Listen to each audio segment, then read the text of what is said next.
antecedentes primero para poder entender lo que es el diagnóstico. Son presentaciones cortas, esta es una de ellas, que tiene que ver con factores que propician enfermedades en plantas. Como parte de los elementos conceptuales o de base que estamos tomando para entender el curso. Bien, entonces este tema que tiene que ver con los factores que propician enfermedades hace referencia a entender o comprender que no nada más la ruta biológica es la que está implicada en la expresión de una enfermedad en plantas, sino que hay más factores alrededor, ¿sí? En otras clases definimos el concepto de plaga, de enfermedad, vimos algunos enfoques que se están manejando, ¿sí? Ahora corresponde ver quiénes provocan estas enfermedades o estos efectos negativos en los cultivos. En esta presentación, incluso ahí mismo en su pantalla, voy a ampliarla, aparece en una de las esquinas, en la parte de izquierda inferior, aparece un triángulo. Ese triángulo en azul tiene tres componentes. Si ven ustedes, por un lado aparece la presencia del patógeno, por otro lado está una condición de cultivo y por el otro el ambiente. Este es el triángulo que le conocen los fitopatólogos como triángulo epidemiológico. Así lo conocen. Y dicen que para que se desarrolle una enfermedad se requieren estas tres condiciones.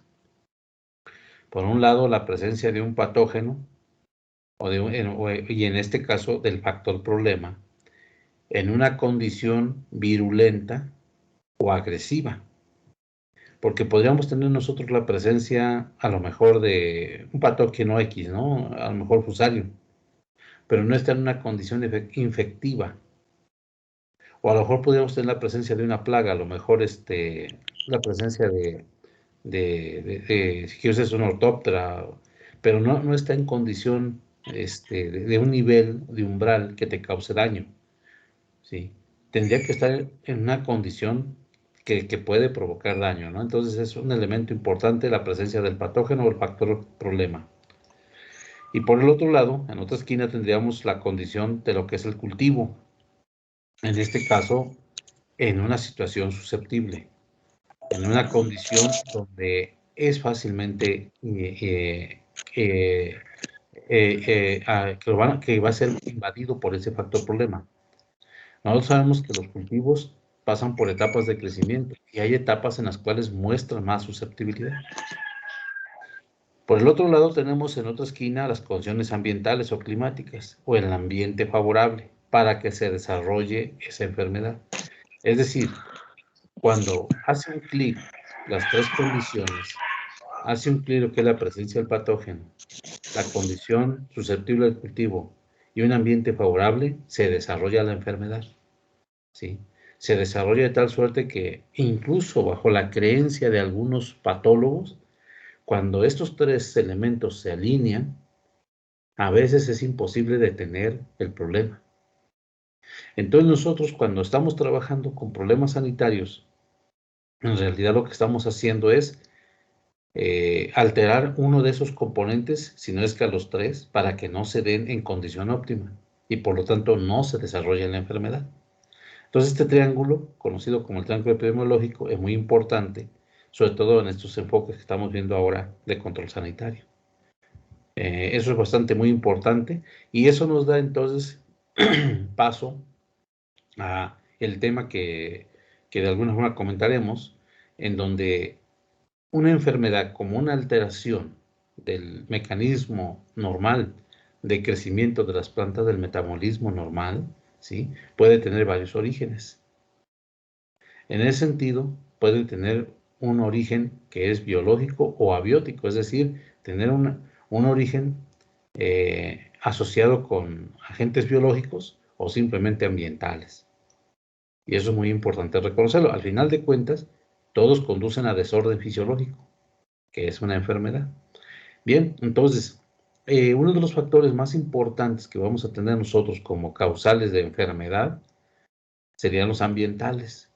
Y dentro de ello, pues nosotros conocemos elementos del ambiente como son la temperatura, la luz, la humedad, ¿sí? Que es donde se desarrollan nuestros cultivos y su propia condición en un momento dado nos pueden causar efectos negativos. Por ejemplo, en el caso de la temperatura, nosotros sabemos que la temperatura puede tener rangos. Todos los cultivos tienen rangos en cuanto a lo que es la temperatura óptima para su crecimiento, ¿sí? Pero también tienen temperaturas extremas, donde hablamos de la máxima y la mínima.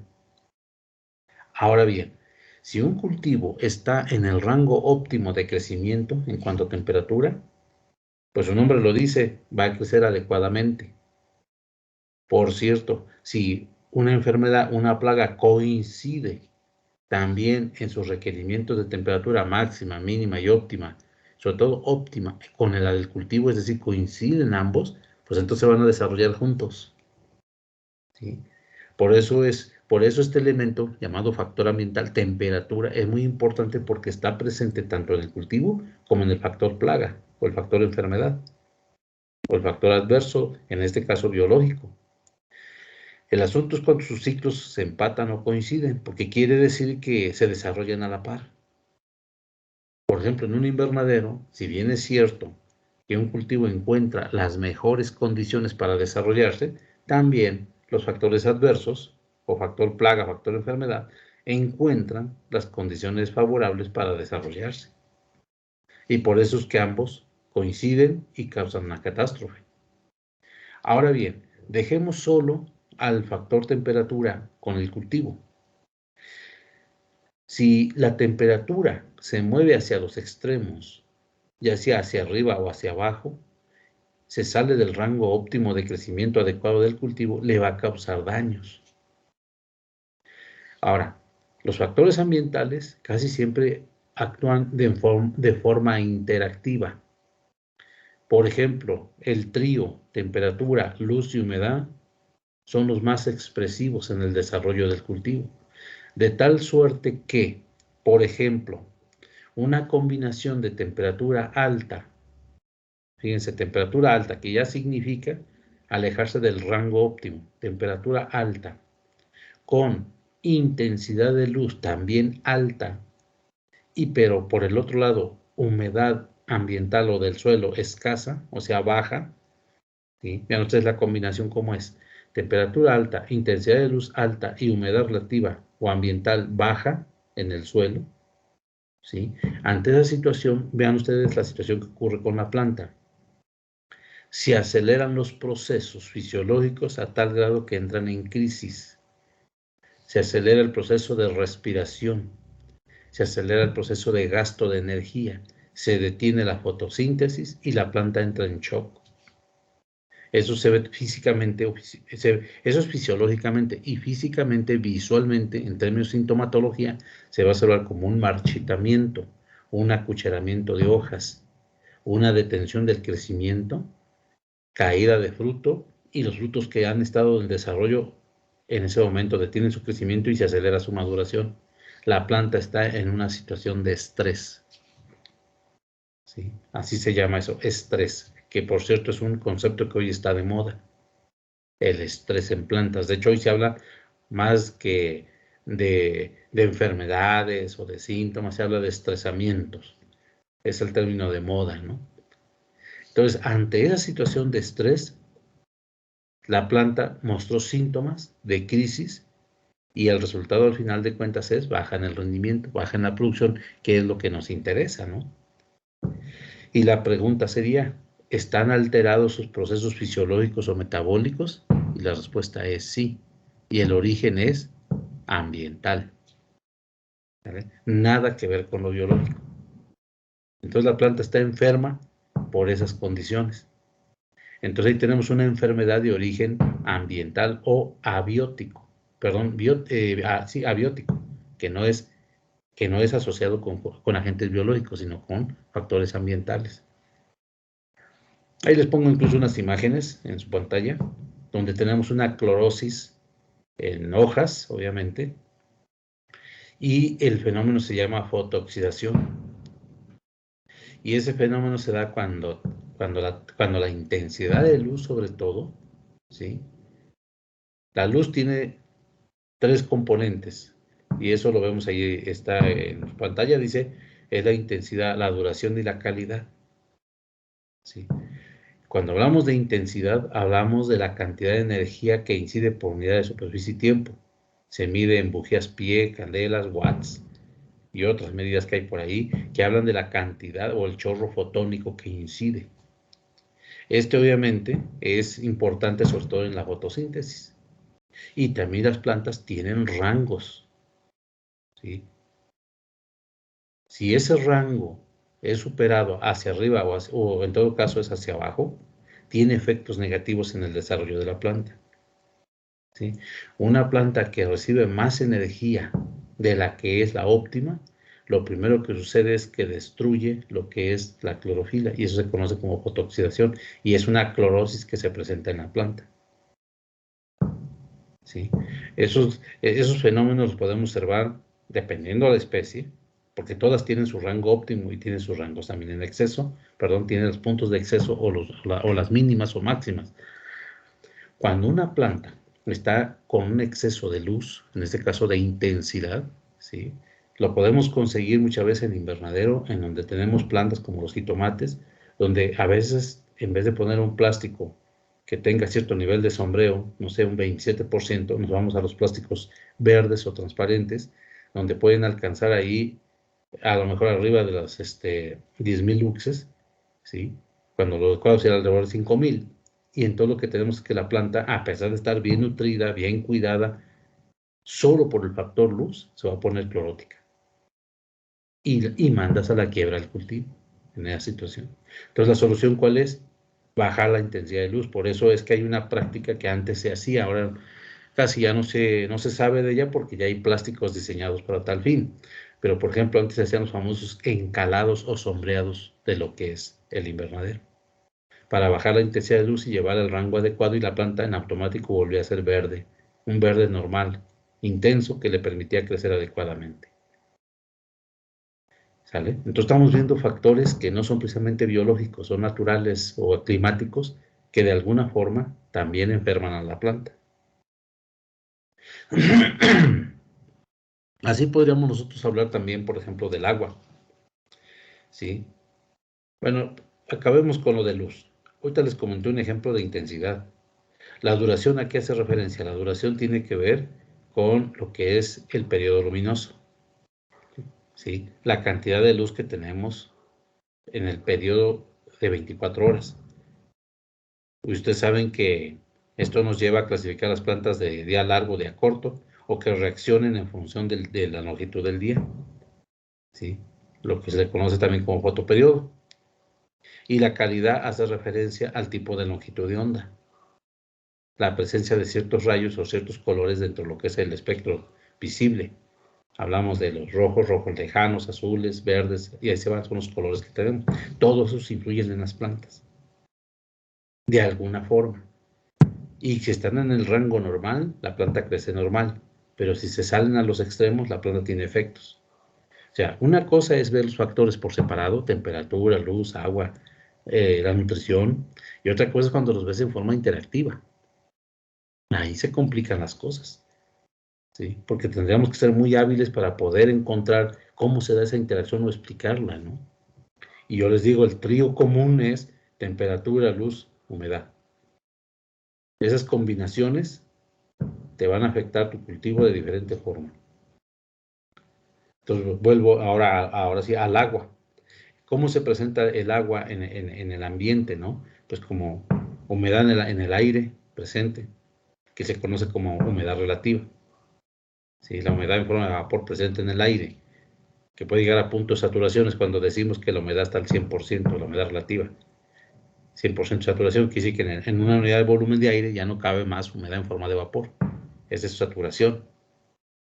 La humedad relativa es muy importante, por ejemplo, porque regula, entre otras cosas, los procesos de movimiento interno del agua dentro del tejido de la planta. Es decir, regula lo que es el transporte del agua interna, de tal suerte que una humedad un aire saturado de humedad, una humedad relativa al 100%, por ejemplo, detiene los procesos internos de movimiento del agua, porque el aire está saturado y no hace ese efecto de vacío.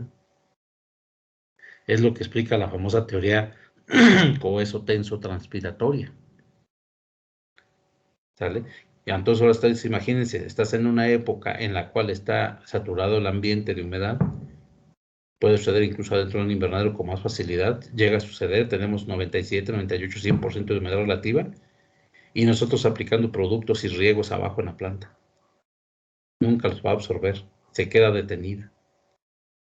En ese momento la planta entra en crisis. Agréguenle ahí que en ese momento, como no crece, se convierte en un sustrato apropiado para ser invadido por bacterias, por hongos. Y vienen ya otras enfermedades de tipo biológico como producto primero de un efecto ambiental o no biológico. ¿Sí? Entonces, el agua, en una de sus expresiones como es la humedad relativa, te va a afectar, ¿no? La precipitación, la presencia de lluvia, ni se diga. Eso lo hemos estado mirando, ¿no? Hoy en día, la presencia de granizo, que te causa daños mecánicos en las plantas. Esa es una forma de enfermarte las plantas, les altera fisiológicamente su crecimiento. ¿Sí? La presencia de neblina o niebla, que son gotas de agua, que es una pequeña lloviznita, ¿verdad? El rocío, que no es más que la condensación del vapor de agua en hidrátodos, ¿sí? ¿Sale? La inundación, ni se diga, ¿no? Y estamos hablando nada más de la presencia del agua. Ahora imagínense ustedes en interacción, ¿verdad? Hay otros elementos del ambiente como es el viento, que tiene que ver la velocidad, la dirección, la contaminación del viento, todo eso influye. Por ejemplo, en las zonas marítimas, cercano a lo que es la costa, hay muchos cultivos, a veces, por ejemplo, sucede mucho en Baja California, los cultivos de fresa. El aire continuo que lleva arenas causa una especie de raspado, una abrasión que se constituye como el factor inicial para lo que es la infección ahora por factores biológicos. Pero antes tuvo una condición ambiental, ¿sale? Y ya ni se diga la cuestión fisiográfica, ¿no? Las cuestiones de altitud, de latitud, ¿sí? La presión misma, dice ahí la posición solar o la orientación, la circulación atmosférica, todo eso cuenta. No sé si ustedes hayan escuchado, todavía en provincia hay quienes manejan un concepto que le llaman a la posición geográfica de la Tierra, a la posición del suelo en relación a la geografía, los famosos orientes o ponientes. Un oriente, aquí se le llama un oriente, un suelo en posición oriente. Es un suelo que recibe el sol primero en la mañana, ¿sí? Y un suelo de posición poniente es el que recibe el sol cuando ya va de mediodía para la tarde, es decir, cuando se oculta, ¿sí? Bueno, ese tipo de posicionamientos fisiográficos tiene que ver con la expresión del desarrollo de las plantas, con su precocidad, concentración de azúcares y desde luego susceptibilidad a enfermedades, por ejemplo, ¿sí? Entonces vean ustedes el factor ambiental dónde está, ¿no? Y bueno, ahí me brinqué el suelo, que es uno de los criterios ambientales que más lo sentimos en la parte de lo que tiene que ver con el desarrollo de plantas, de su sanidad. Cuando hablamos de la parte edáfica del suelo, hablamos de la textura, la estructura, la materia orgánica, el pH, la fertilidad. Olvídense, ¿no?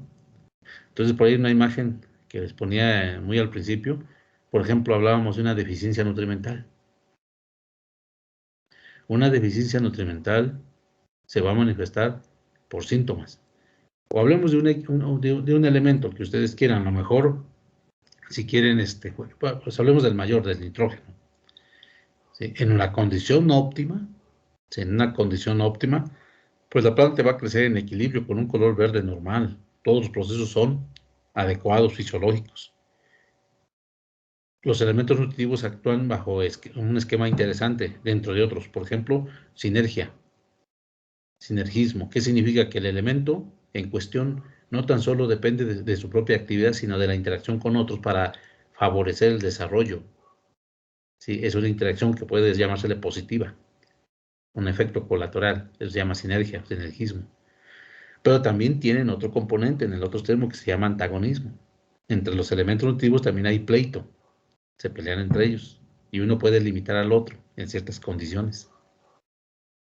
Entonces, esos elementos, esas relaciones son muy importantes entenderlas, porque en un momento dado la presencia de ciertos elementos en el suelo en equilibrio te van a permitir que la planta crezca en equilibrio. Pero si se salen de ese rango, se van a los extremos, ya sea hacia exceso o hacia deficiencia, ya estuvo que te causaron problemas. En el caso del nitrógeno, un exceso, ¿cómo se va a manifestar? Por sobrecrecimientos vegetativos, ¿no? Una planta muy vegetativa, la cual va en desequilibrio hacia lo que es la parte productiva, es decir, producción de frutos. Y eso no es deseable en ciertos cultivos. Es una alteración, finalmente, del metabolismo normal de la planta. Y hacia abajo, en la deficiencia también, porque entonces te manda una clorosis generalizada de la planta, con efectos negativos en el desarrollo. Al final la conclusión es, en esos extremos la planta está enferma. Digo, hablando de nada más del puro nitrógeno, ya ni se diga del resto de los elementos. Entonces, el suelo provee todo este tipo de elementos y es un factor natural, abiótico, responsable de muchos de los desequilibrios fisiológicos de la planta. ¿Verdad? Entonces, no se les olvide, el tema que nos tiene es qué factores son los que propician enfermedad en la planta, quiénes son los que la desequilibran. Y ahorita estamos en la parte ambiental, factores abióticos que son importantes tomarlos en cuenta. No nos podemos quedar nada más con la parte fitosanitaria o biosanitaria, ¿no? No nomás nos podemos quedar con los hongos o con las bacterias. Necesitamos tener más, ampliar nuestro abanico de posibilidades para poder entender qué es lo que pasa con una planta, porque en el momento que ustedes llegan al campo, en el momento que ustedes llegan a un lote de producción, a un invernadero, pues te vas a encontrar interactuando todo, el ambiente, la parte biológica, la de cultivo, todo te vas a encontrar ahí. Y entonces, en realidad tenemos que ser muy audaces para poder llegar a un buen diagnóstico, ¿sí? Por eso el tema es importante tenerlo antes para llegar al diagnóstico, que es lo que necesitamos tener, ¿no? Entonces podemos hablar muchísimo de esto, pero aquí la idea que quede con ustedes es de que el factor ambiental está ahí presente y es un factor causal de enfermedad en planta. ¿Vale? Seguimos. Bueno, ahí hay una imagen en su pantalla, una imagen de un pepino en invernadero, donde llegó la temperatura a registrar -1 °C. Y esa apariencia que tienen ustedes, ese síntoma que ven ahí ustedes en la planta, que es un síntoma de hojas colgantes, marchitas, ¿sí?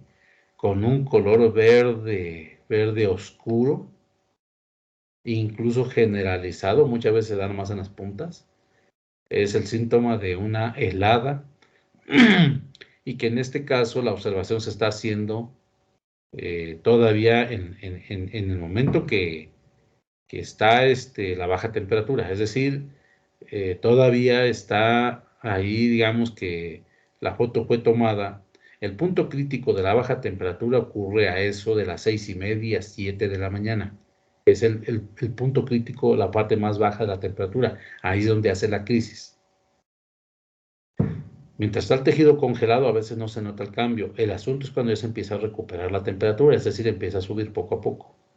Entonces aquí esta foto fue tomada ya cuando ibas como a 6-7 grados centígrados, es decir, ya se iba recuperando.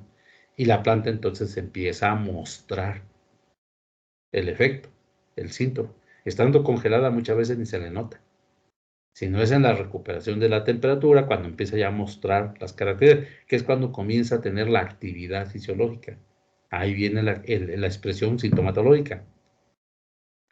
O sea, tenemos que detectar nosotros que el punto crítico fue cuando bajó la temperatura, ahí tronó. ¿Cuál es el efecto de una helada? ¿Cómo daña al tejido fisiológicamente? Bueno, algunos de ustedes ya lo sabrán. Lo que sucede es que al bajar la temperatura, entre otras, congela el agua de las células, las convierte en hielo. Y resulta que esto es un comportamiento,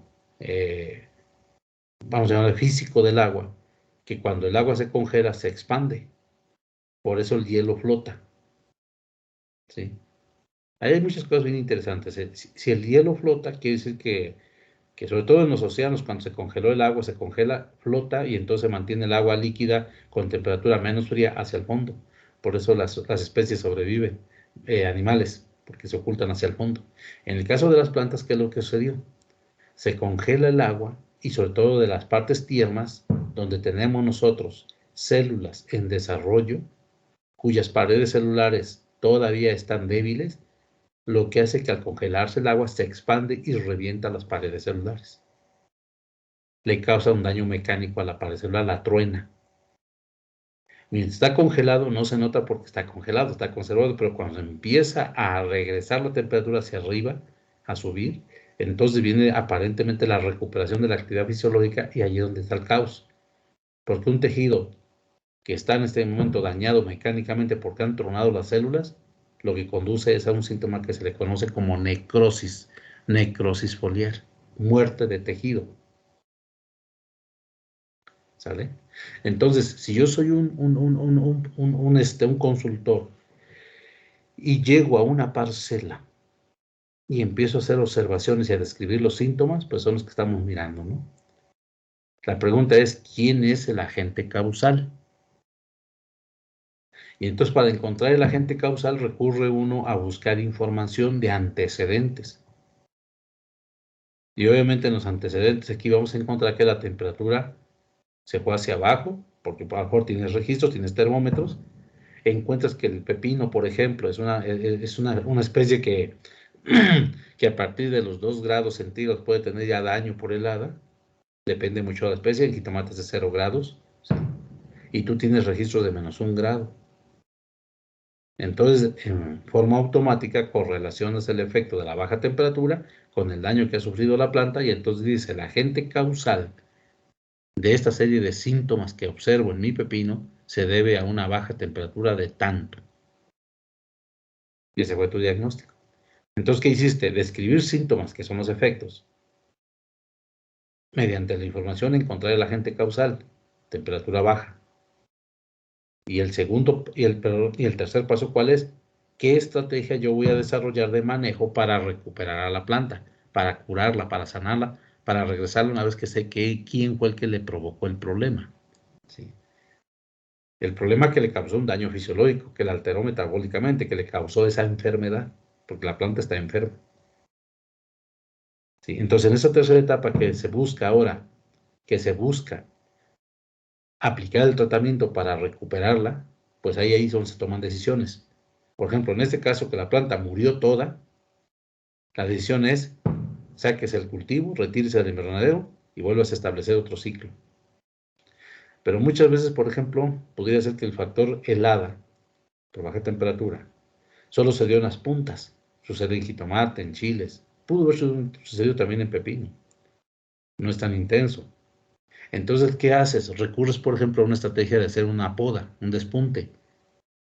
Fíjese, en la tercera fase, que es la decisión del tratamiento, el plan de manejo, centras la atención en hacer una poda, retiras el material dañado, aplicas un bioestimulante o un detonador del crecimiento, ¿sí? Pueden ser hormonas, puede ser a partir de productos, puede ser incluso algunos antiestresantes que funcionan por esa condición, un protectante para hongos o bacterias, quizá puede usar algunos cobres, ¿sí? Y ahora sí, aplica agua para que se reactive el crecimiento. Pero las acciones que estás haciendo obedecen a un diagnóstico en el cual tú encontraste el agente causal para resolver la situación en esos términos. Y al final de cuentas, la decisión que tú estás tomando para resolver ese problema tiene que cumplir con ciertos criterios, por ejemplo, ser sustentable. Es decir, si estoy en una parcela donde yo estoy aplicando productos, por ejemplo, que voy a exportar, tienen que ser productos que no sean peligrosos, o si tengo abejas, que no mate a las abejas o que no contamine, eso es sustentable. Que sea económicamente viable o rentable. Muchas veces el aplicar un producto a un cultivo que ya no va a reaccionar no es contraproducente porque nomás te encarece el proceso y no se va a pagar. Entonces, a veces decides ya no hacer nada. ¿Y eso quién te lo define? El mercado del producto, el valor del producto en el mercado. ¿Sí? hay varios criterios ocultos. Entonces, si ven ustedes, ya los estoy llevando a lo que es el diagnóstico. Pero antes necesitamos entender quiénes son los factores que te propician un problema para tener ese abanico de posibilidades, ¿no? ¿Vale? Entonces, seguimos avanzando. Por ahí, si tienen alguna pregunta, comentario, me pueden interrumpir. Como yo tengo extendida la pantalla, no los alcanzo a ver y aunque me levanten por ahí la mano, no los veo, pero sí me pueden hablar y sí me pueden preguntar con confianza, ¿eh? ¿Sale, muchachos? Profe, Yo tengo una duda, profe. A ver, primero, por ahí alguien habló primero. Adelante, el primero, se me hizo conocida la voz, creo que es Sergio. Adelante.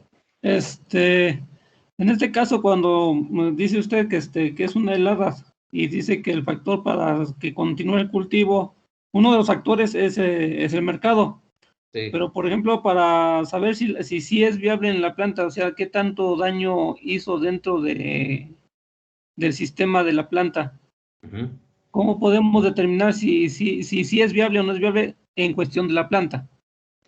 Allí van a entrar en juego otros criterios que son muy importantes y que ustedes reciben en la carrera.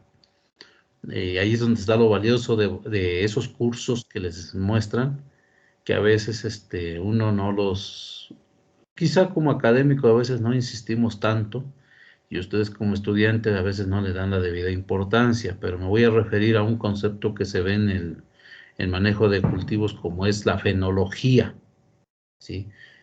La fenología que hace estudio de las etapas del crecimiento y obviamente la fisiología como complemento de lo que es el conocimiento de la actividad interna de la planta. Voy a poner algunos casos. Voy a poner por un lado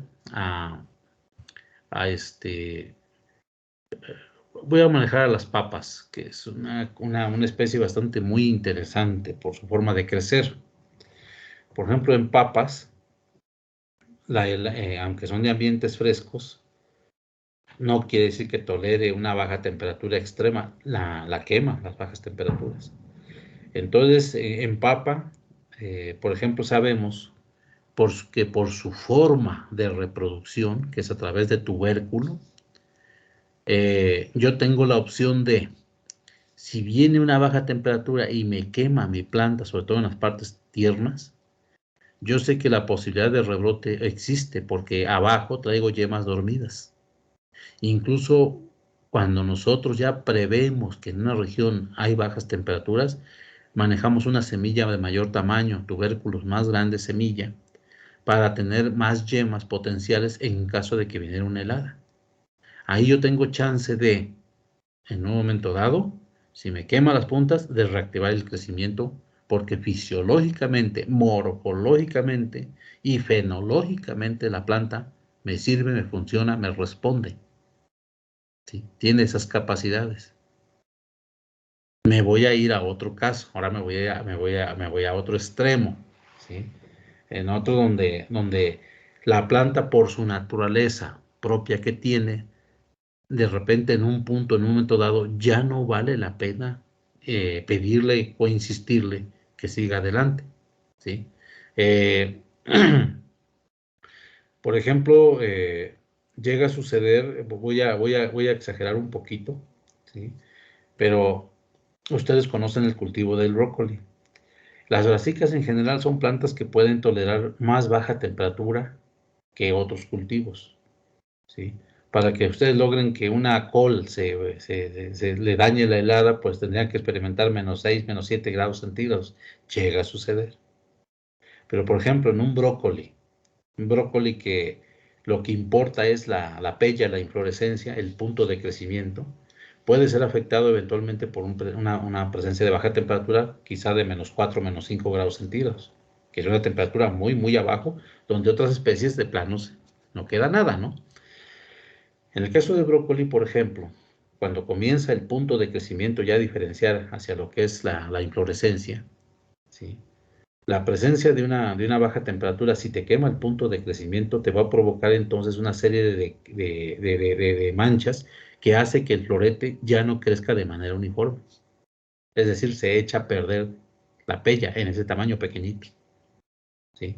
Entonces tú ya no podrías llevar al mercado de fresco un producto que ya lleva puntuaciones o daños o quemaduras o sectores dañados.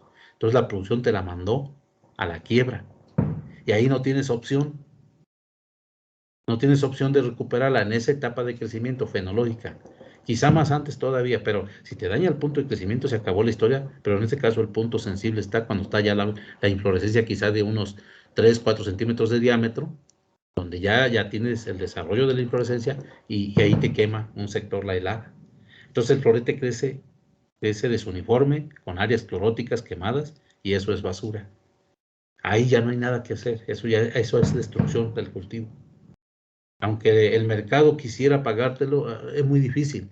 Digo, yo recuerdo hace unos 30 años, acá para el área de Texcoco, por ejemplo, que todavía no había mucha brócoli, estaba como que subiendo apenas el consumo, se comercializaban incluso los brotes laterales en los huertos o en los cultivos de brócoli, sacabas la pella principal y los brotes laterales se manojeaban y se vendían.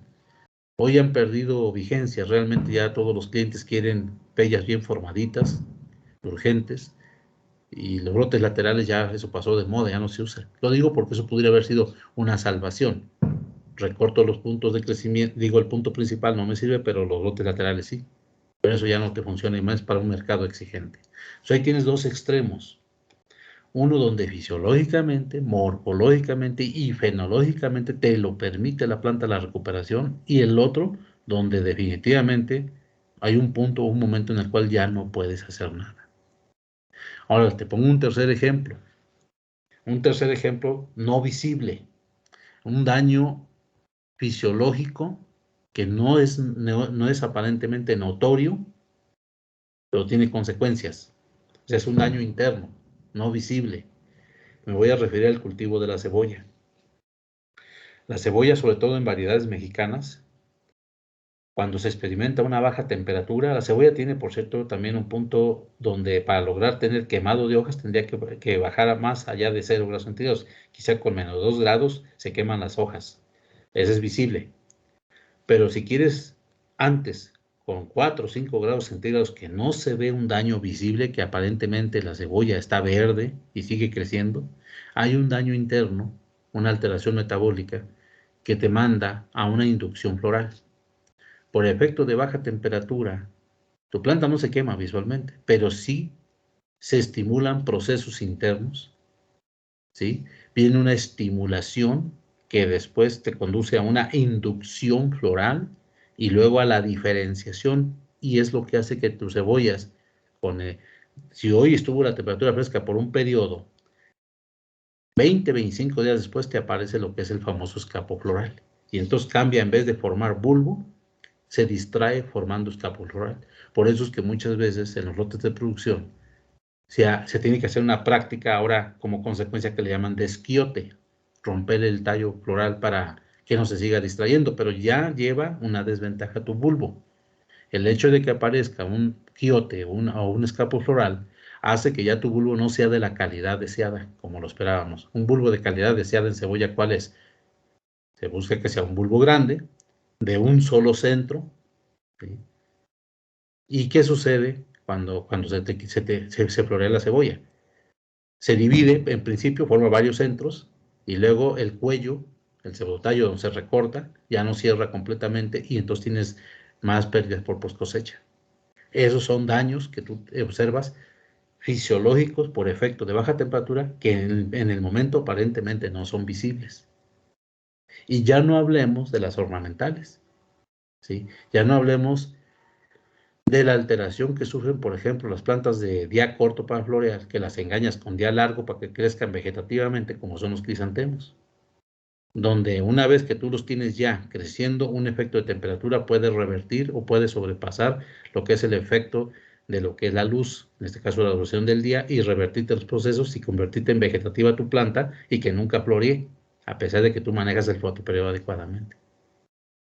Y así podemos hablar de muchos ejemplos de alteración fisiológica y que altera lo que tú estás buscando, que te altera lo que tú quieres, tu objetivo de producción. Vuelvo al caso de cebolla. Si mi jugada fuera producir semilla, ahora al revés, al contrario, hasta me conviene que baje la temperatura. Es más, agarro los bulbos y los meto en un refrigerador. Luego voy y los siembro. Y cuando regeneran, cuando rebrotan, sorpresa, vienen hojas verdes, bonitas, pero también vienen los escapos florales. Ah, pero ahí lo que me interesa a mí es semilla. Y así es como producimos la semilla en cebolla. Entonces, noten ustedes que el factor ambiental o el factor adverso que te provoca un efecto negativo va a ser negativo en la medida que te afecta a tus intereses. ¿Estamos bien, Sergio? ¿Queda claro? Claro. Sale. Y por ahí estaba otro amigo haciendo fila. ¿Quién es el que sigue por ahí? Oí que alguien quería tener duda. Soy Sí. yo, profe. ¿Cómo te llamas? Sí, Julio César. Julio, órale. Sí, porque no los veo. Sí. Adelante, Julio. Yo tenía una duda, bueno, con respecto a las heladas. Es que había escuchado algunos comentarios que hay productores que aplican leche después de una helada. No sé qué tan factible sea eso o qué tan cierto. Cuando hay que entender que la helada, como yo se los explicaba, al final es un efecto adverso en la estructura de la planta. Y yéndonos al concepto quizá más actual, que es el famoso estrés, lo que la planta entró es a una situación de estrés. El antiestrés, finalmente, ¿quién es? O sea, ¿quién es el que le da tranquilidad a la planta? ¿Quién es la que lo regresa? Todo aquello que esté asociado con carbohidratos, con azúcares, con incluso hormonas, ¿sí? Le va a dar el regreso o la tranquilidad a la planta para regresar de alguna forma. Entonces, en el caso de en el uso de los productos lácteos, que por cierto son aplicados con muchos fines, ni siquiera es en ese caso, bueno, se dice para helada, pero en realidad la leche la estamos usando para neutralizar efectos adversos, estresantes, sobre todo de lo que son los ataques virosos. Incluso antes de que haya el ataque de virus, alguien aplique también productos lácteos, leche, ¿sí? Y el efecto que estamos teniendo nosotros es de recuperación en términos de un antiestresante, ¿sí? Ese es el efecto, por eso es que se ve algún beneficio, y no nada más en la parte de la sino en muchos procesos. De hecho, en algunos lugares recomiendan la aplicación de leche, y eso ha sido desde hace mucho tiempo atrás. Sí hay un efecto positivo, sí hay una ganancia. Obviamente, allí pues obviamente hay que hacer una especie de análisis de costo-beneficio. A veces ciertamente la leche se va tan abajo que es más cara el agua, ¿verdad? Y que a lo mejor se justifica estar aplicando este producto. Ya si me preguntan cuál es más efectiva, si la de vaca, si la de cabra o algo así, pues ahora sí que había que trabajarlo. Pero sí hay estudios, por cierto, donde sí le han dedicado a la aplicación de estos productos, pero básicamente el asunto está en el fondo en la concentración de carbohidratos, de azúcares, proteínas que ayudan que funcionan como antiestrés. Hoy en el mercado, de hecho, ya hay antiestresantes comerciales que tienen esa base de formulación, ¿no? Y sí hay un efecto por ahí. No está descabellado el asunto. ¿Sale, colega? Sí, profe, gracias. Vale, Julio. Bueno, no sé si alguien más tenga comentarios mientras le avanzamos. Ahí en la imagen de su pantalla les pongo un efecto ambiental propio, muy sentido en lo que es el manejo de los pimientos, sobre todo, y se conoce como golpe de sol. Estrictamente hablando, el planteamiento es, ¿hay alguna alteración en el metabolismo normal? Claro que lo hay. ¿Quién es el agente causal o quién es el que lo provoca al origen? Es ambiental y está relacionado con una combinación en un punto extremo de lo que es la temperatura y la luz. Estrictamente hablando, es el cambio brusco de luz difusa a luz directa. Y quien causa el daño realmente del protoplasma celular, que es el quemado que aparece ahí, es la luz ultravioleta, de tipo, en este caso, la presencia de rayos ultravioleta, acompañado con altas temperaturas. Y se le conoce como golpe de sol, ¿sí? ¿Cómo se da? Vean ustedes la parte fisiológica, por eso es muy importante entenderla. Normalmente, un fruto, y en este caso pongo un pimiento, que es el más sensible porque hay otros que lo soportan. ¿Sí? ¿Quiénes son sensibles? El pimiento. Casi la mayoría de frutos. Un jitomate es sensible. Los pepinos ni se digan. ¿Sí? Las calabazas no tanto. Los ejotes no se ha visto que les suceda, ¿sí? Pero bueno, estos frutos. Fíjense, si un fruto empieza a desarrollarse a partir de lo que hay el prendimiento, es decir, está la floración, está la antesis, hay amarre y se empieza a formar el fruto, este comienza con su desarrollo. Fíjense ustedes, si el desarrollo del fruto se da a luz expuesta totalmente, es decir, desde que empieza a crecer pequeñito, el fruto desarrolla una serie de adaptaciones, ¿sí? En lo que es la epidermis, ¿sí? Ahí nosotros sabemos que, por ejemplo, los protoplastos evolucionan en diferentes direcciones según la función que desempeñan. Pueden ir hacia proteinoplastos, elagioplastos, ¿sí? Cloroplastos, que esas son características de los tejidos. Bueno, en este caso, un fruto pequeñito evoluciona y adapta su desarrollo a la presencia de luz directa. De tal suerte que desde pequeño puede crecer frente a la luz y no le pasa nada, hasta que es cosechado. ¿Sale? Ahora bien, un fruto que se desarrolla en una condición de luz difusa, es decir, que está cubierto por las hojas, este se desarrolla en esas condiciones, pero no desarrolla habilidades para poder recibir un cambio brusco de intensidad de luz, o sea, de luz difusa a luz directa. La luz directa es la que tiene sobre todo mayor concentración de rayos ultravioleta. Entonces, ¿qué sucede? Empieza a crecer el fruto y está protegido por las hojas.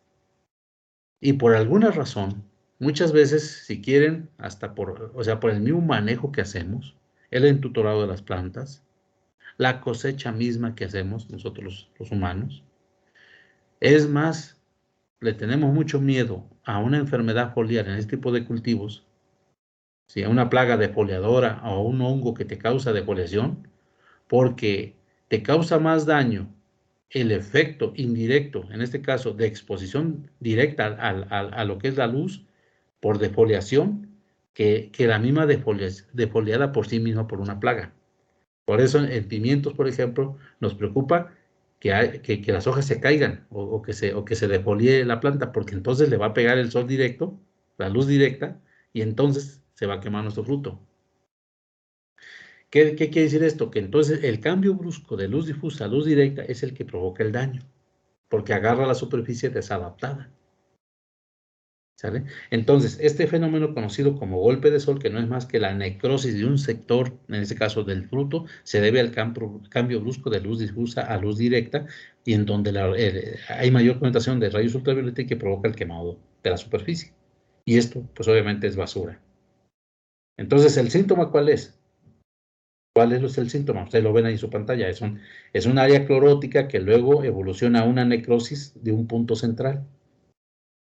Se quema el tejido.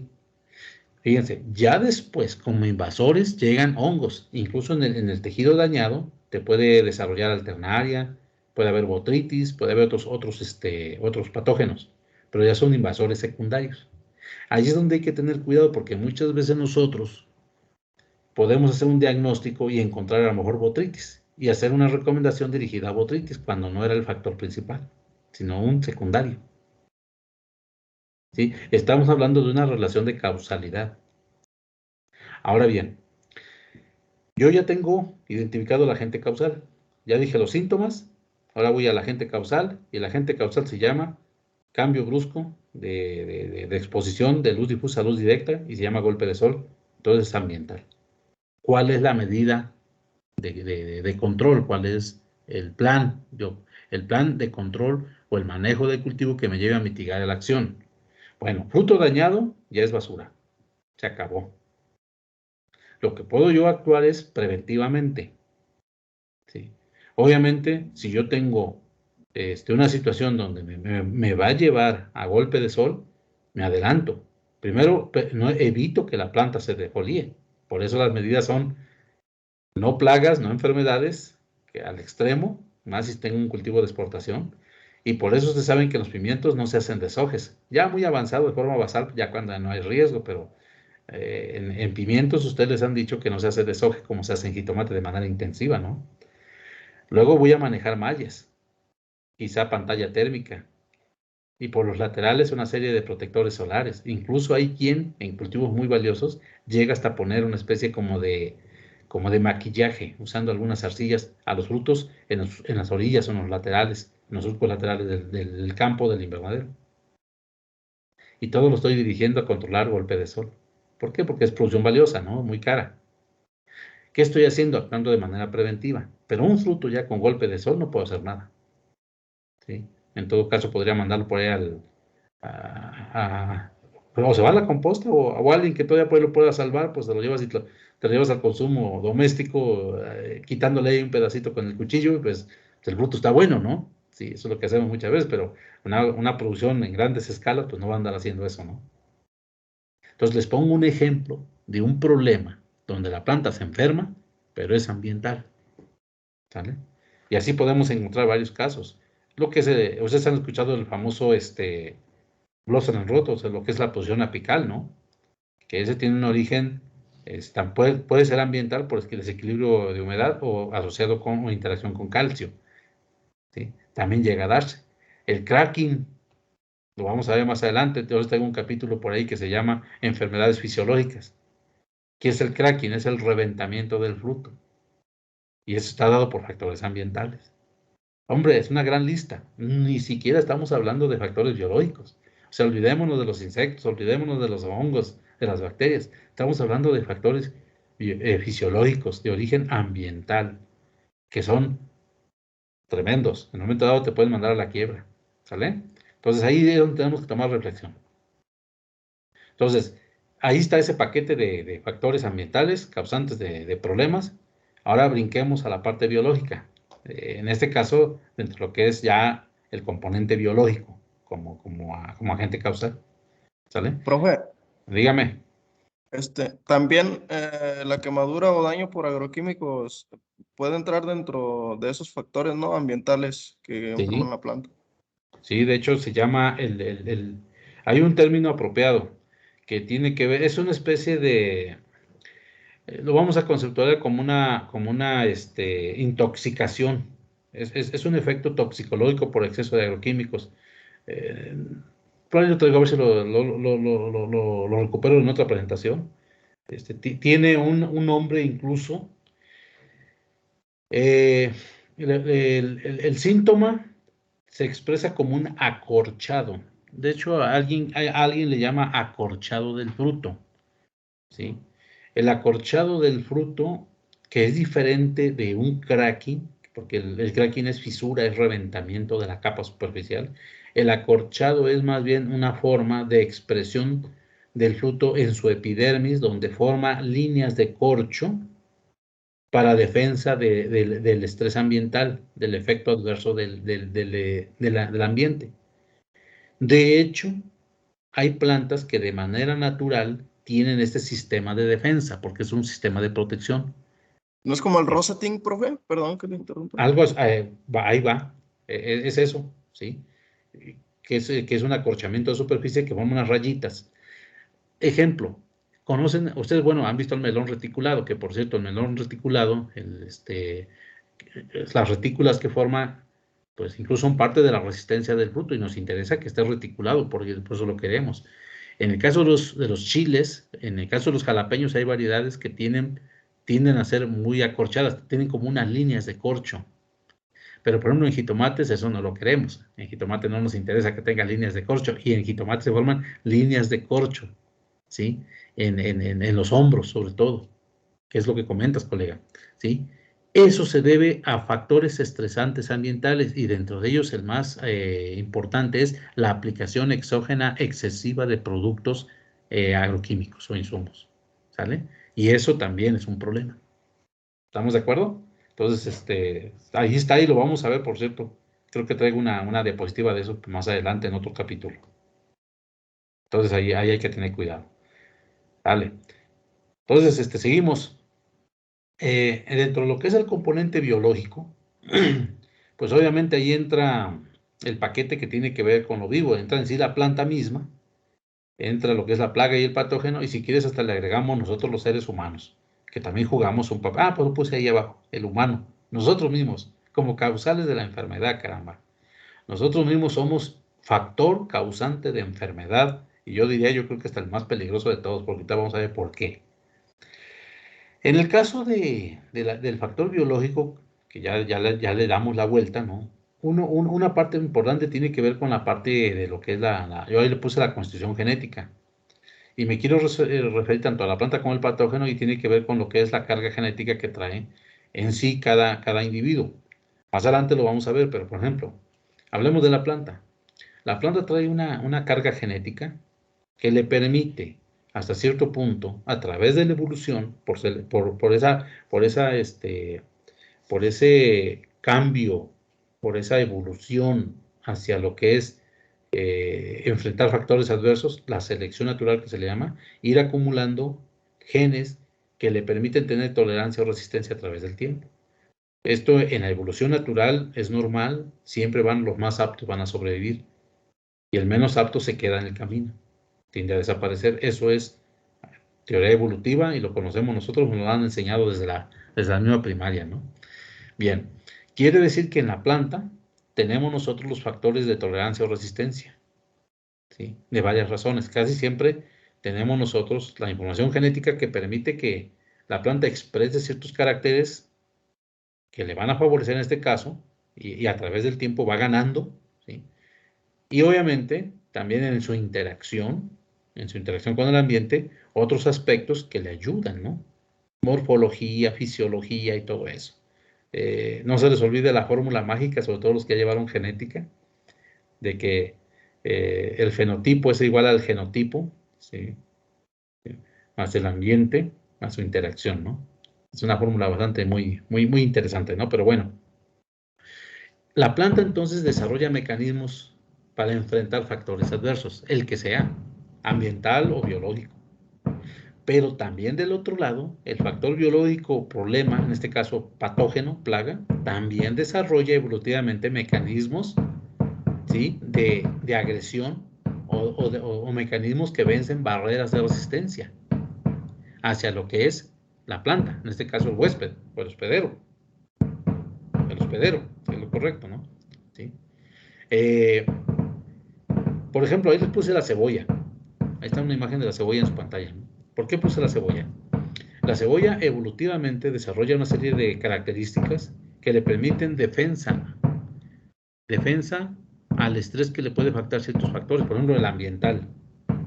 Si ustedes ven la cebolla, ¿qué tiene en particular como elemento a favor que le permite defenderse de factores adversos? Uno, si ven ustedes, tiene pocas hojas.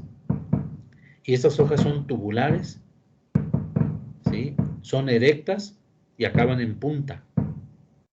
Y la hoja además está cubierta con una capa de cera, ¿sí? Vean ustedes esa característica de la cebolla, ¿no? ¿Eso qué le permite? Por un lado, fíjense, por un lado le permite tiene que ser una maquinaria eficiente en la captación de luz, porque tiene pocas hojas, y lo es muy eficiente. El hecho de que las hojas sean tubulares, ¿sí? y cerosas y puntiagudas hace que no se le retenga humedad en las hojas. Por lo tanto, la oportunidad de que un hongo se le desarrolle o una bacteria sobre su superficie, pues es porque se generen las condiciones adecuadas, va a ser mínimo. Incluso muchos de ustedes han llegado y han hecho una aplicación de un agroinsumo a la cebolla.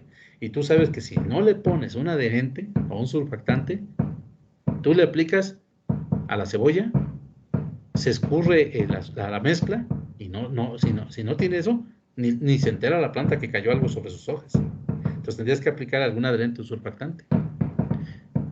Eso lo desarrolló evolutivamente la cebolla para defensa de pérdida de agua. La cebolla está clasificada como de las más eficientes en el uso del agua, porque la absorben y la gastan con economía, es decir, son muy eficientes.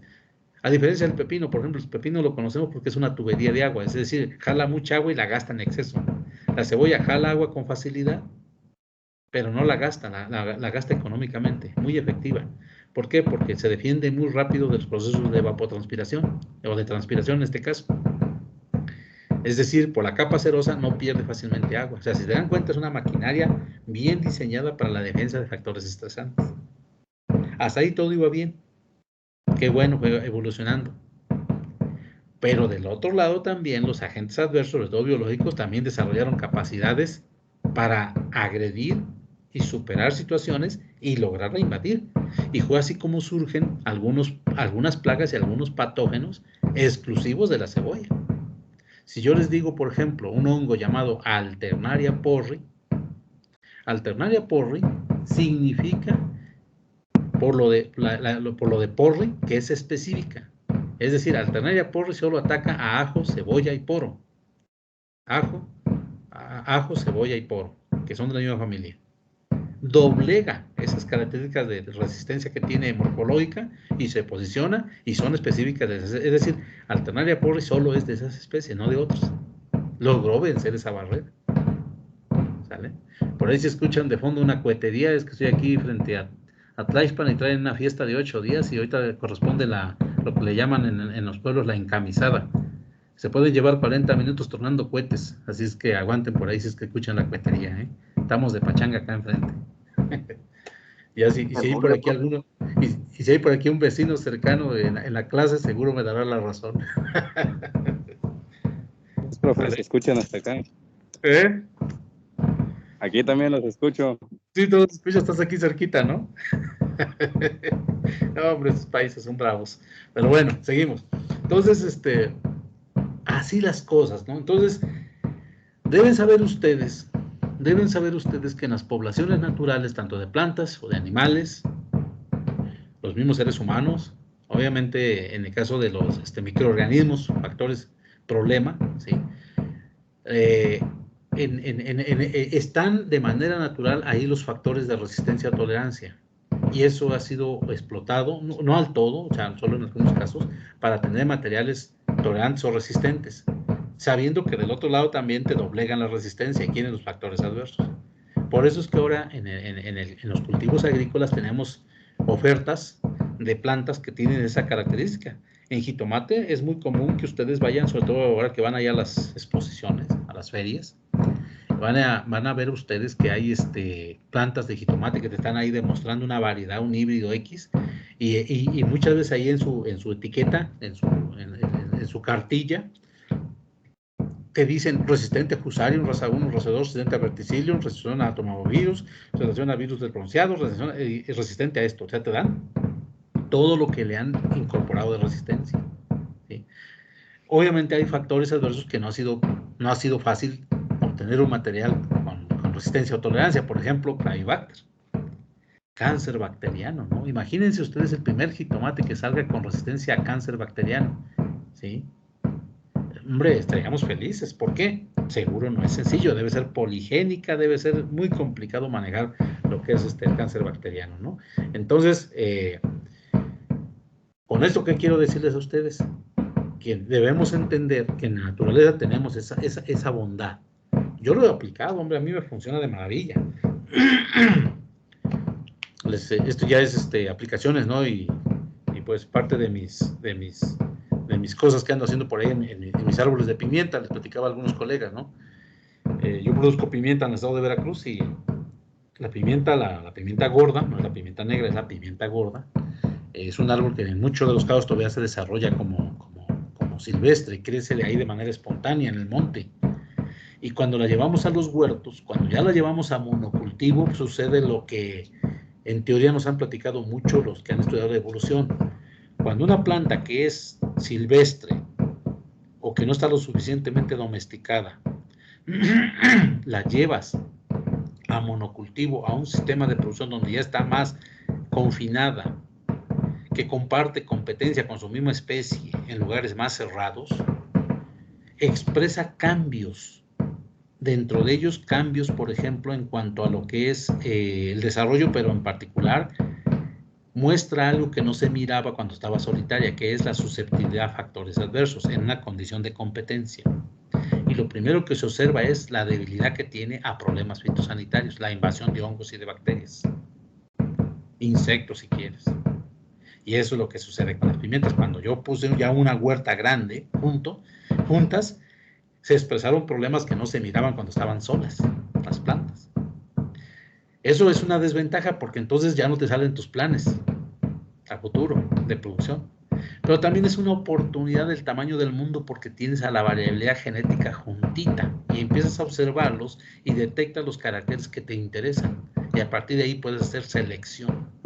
Hoy en día, yo puedo decirles a ustedes que después de 18 o 20 años estar trabajando en eso, tengo mis selecciones de plantas tolerantes, por ejemplo, a enfermedades. Y ya estoy en la siguiente fase de reproducir aquellos que son tolerantes o resistentes. Pero ahí estaba la información, no la mirábamos de otra forma, ¿no? ¿Sale? Y eso sucede para todas las poblaciones de plantas. Lo digo porque ustedes van a entrar en esa etapa, en esa fase donde van a estar al frente de cultivos. Que en el medio natural donde ustedes viven, allá en el desierto, acá en la selva donde andes, allí la planta que veas yo le llamo un costal de información que hay que saber utilizar. En jitomates, a pesar de lo avanzado que va, ¿sí?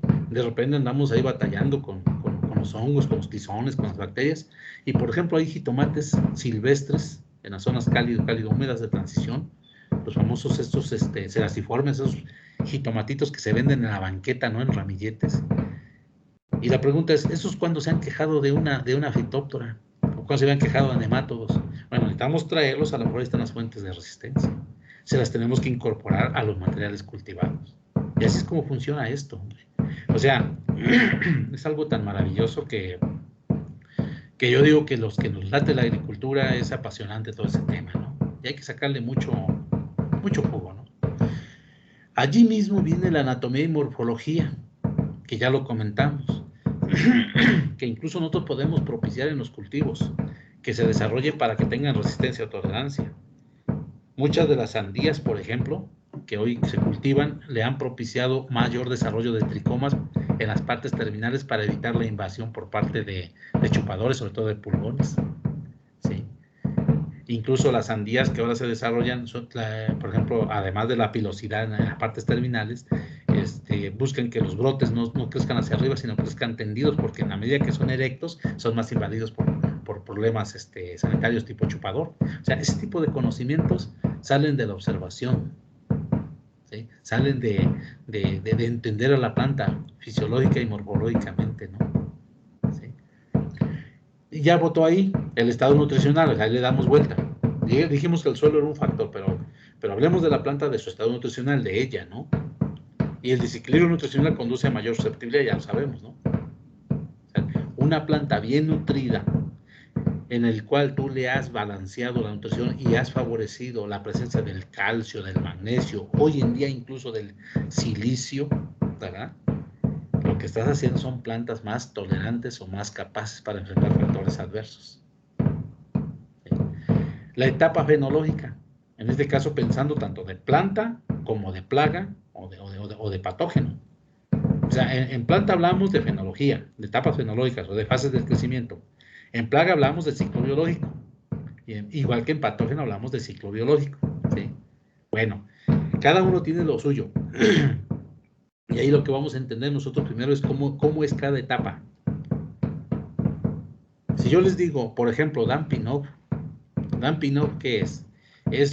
El Dampinov es un concepto que hace referencia a un síntoma que es ahogamiento o pudrición del cuellito, fundamentalmente de plántulas. Fíjense, ya involucramos el término fenológico, etapa de crecimiento.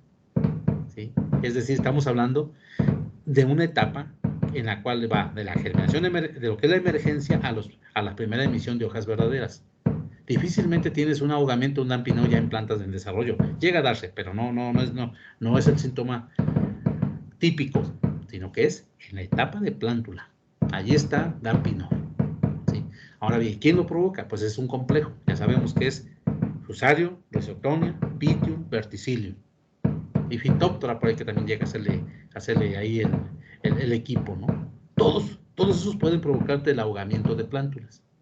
Y es exclusivo de plántula, ¿no? Entonces, ahí que tienes el entendimiento de la fase de crecimiento de la planta con la interacción de un factor adverso en determinada condición infectiva. Y eso es lo que hay que entender. Por ejemplo, si yo les digo pulga saltona, Curiosamente, el mayor daño lo tienes cuando está en la etapa de adaptación, en plántula, pero ya en campo. Si yo les digo, por ejemplo, presencia de tizón tardío en jitomate, te manda directamente a la etapa de inicio de floración.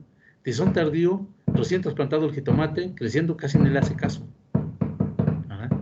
Entonces, si te das cuenta, tienes una etapa de crecimiento en la cual vas a tener al factor adverso en una condición más probable de que te incida en la planta. Ahora, vete al factor adverso. Vete a la plaga. Por ejemplo, mosquita blanca. Mosquita blanca, ¿cuándo te causa problema? Te causa problema como adulto. Te causa problema en sus diferentes estados inmaduros, ninfales, particularmente de 5 estados ninfales, en el estado ninfal 3, 4 y 5. En el 1 y 2 no están marcados. Y en huevecillo no te causa problema. Pero entonces, ese conocimiento, ¿cómo lo obtuvimos? Haciendo seguimiento de las fases de desarrollo ahora de la plaga, del factor adverso. En el caso, por ejemplo, de hongos, muchos hongos tienen lo que se le llama la fase sexual y la fase asexual. Y muchas veces, en ciertas fases no te causan problema, ahí están latentes solamente. ¿Cómo lo sabes? A través de estudiar su ciclo, sus fases de crecimiento, sus etapas. Y estamos hablando del componente biológico. Y todavía les pongo otro más, ¿no? Para acabar la película, de complicarla, ¿no? Las famosas interacciones. ¿A qué se refieren las interacciones? Ahí hay un efecto, por lo que yo les decía, en el caso de nutrición hablamos de sinergismos y antagonismos, ¿no? Sí. Pero, por ejemplo, en el caso biológico hay un elemento, por ejemplo, el famoso mutualismo. ¿Sí? El mutualismo, que es un fenómeno en el cual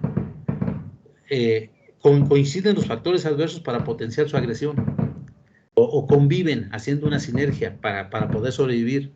Y el ejemplo más claro lo tenemos entre la asociación, por ejemplo, de hormigas y áfidos. Está muy estudiado, ¿no?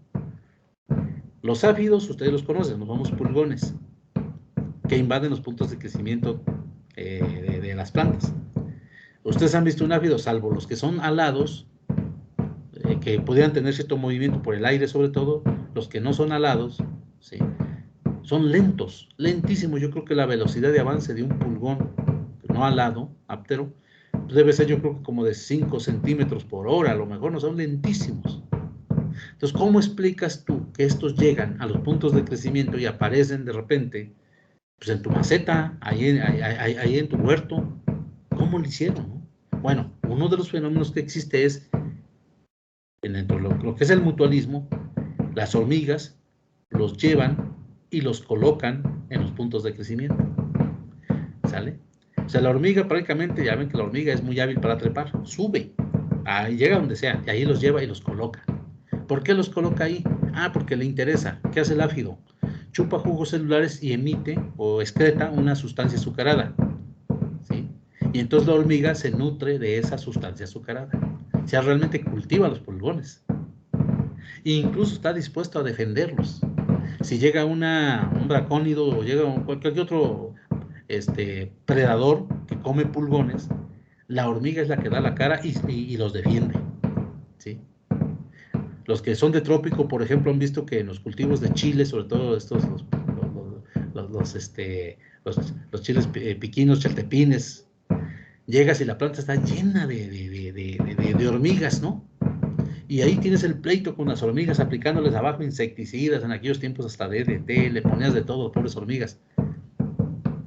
¿Qué hace la hormiga en una planta? Está trepado consumiendo las excretas azucaradas de chupadores, dentro de ellos casi siempre son periquitos. A veces hay escamas, ¿no? En mis pimientas, ahora en mis plántulas tengo que andarles matando ahí las escamas, los piojos harinosos, porque también producen excretas azucaradas y la hormiga sube e incluso se queda a anidar ahí mismo o abajo en la planta. Esas relaciones hay que entenderlas para poder establecer el manejo del cultivo, el manejo de lo que es de manera sustentable del cultivo. Si tú entiendes esas relaciones, entonces tú no tienes que pelearte con la hormiga, con que tienes que pelearte es con el chupador, y la hormiga ya nada tiene que hacer ahí, ¿no? La relación de parasitismo. Acuérdense que el parasitismo es cuando una especie ocupa a otra para completar su ciclo biológico. No precisamente la consume, no la come. O se la come o complementa, ¿no? Por ejemplo, las avispas, que es muy común que coloquen un huevecillo dentro de una larva. Bueno, crece dentro de la larva una larvita de la avispa, el inmaduro de la avispa, y se consume al cuerpo de la larva. Eso es lo que usamos como métodos de control cuando usamos parasitismo, ¿sí? Y bueno, pues ahí pueden tener tricogramas, por ejemplo, ¿no? La predación, que es un factor donde incorpora su dieta alimenticia precisamente una especie a otra, a lo mejor crisopas, ¿verdad? Entonces, todo ese tipo de interacciones hay que entenderlas. Y por último, pues ahí está el ser humano, también contribuyendo en esto que pudiera ser el desarrollo de una enfermedad. Y el humano yo creo que somos de los principales responsables de haber provocado este desequilibrio poblacional que conduce a problemas sanitarios. Puse varios criterios: tu condición económica, capacitación, la forma de pensar, todo eso tiene que ver en el manejo fitosanitario. Y nosotros mismos, en nuestra forma de actuar, podemos hacer que una plaga se convierta en plaga cuando no lo era. Así de sencillo, ¿no? Los chapulines, ahorita en época de lluvia, andan comiendo en el pastito. Ni caso le hacen a tu cultivo, por ejemplo, arriba a los aguacates, a los cítricos, no, ni caso le hacen. Pero llegas y eliminas el pasto. ¿Qué hacen los chapulines? Brincan y se colocan en las ramas de tus árboles. Tarde que temprano tienen que comer, les da hambre y se empiezan a comer tu árbol. Entonces pegas el grito en el cielo porque tus chapulines están comiendo tu arbolito. Sí, pero antes fuiste y eliminaste la comida que ellos tenían de preferencia, que era el pasto. Convertiste a un factor que no era plaga en plaga por la forma de actuar en el manejo que hiciste. Puse ahí capacitación del conocimiento. El hecho de que andemos nosotros aplicando sobredosis de productos no recomendados o no adecuados a ciertas plagas, lo que estás haciendo es un proceso de selección para hacerlas más agresivas, y al rato algo que no era plaga lo convertiste en plaga. Así se va el asunto, ¿no, hombre? Y el humano es factor biológico. Es más, por sí mismo nosotros somos también una plaga, ¿no? Cuando te metes a dañar los cultivos o algo que no es tuyo, es ajeno, te roban los elotes, lo que quieras, pues también eres plaga, hombre. ¿Vale? Bueno, ya acabó la cuetería, entonces ya acabamos nuestra clase. ¿Alguna pregunta, muchachos? Aquí le vamos a dejar, esto todavía sigue, esta historia es grande, pues, pero todavía le sigue. Entonces, aquí ya se nos fue el tiempo, es muy interesante, no sé si hubiera algún comentario, alguna pregunta, algo que sientan que vale la pena comentar ahorita antes de irnos. Voy a bajar la lista de asistencia, hay 134 conectados. Como que hay una población por ahí que nomás nos dejó como que ilusionados que iban a tomar clases. Y bueno, en fin. ¿Comentarios, chicos? ¿Alguna duda? Pues hasta ahorita no, profe. Más adelantito y en el examen. Ahí nos vemos en el examen, exactamente. Bueno, pásenla bien, ya nos vemos el siguiente lunes. Entonces, cualquier cosa ahí nos mandamos mensajes a través del chat. Cuídense mucho, que pasen bonito día. Ahí nos vemos. Dale, gracias. Dale, profe, nos vemos. Vale. Gracias, profesor. Buen día. Gracias, profe. Dale, profe, gracias. Buenos días. Hasta luego. Buen día. Gracias, profe. Hasta luego. Buen día, profe.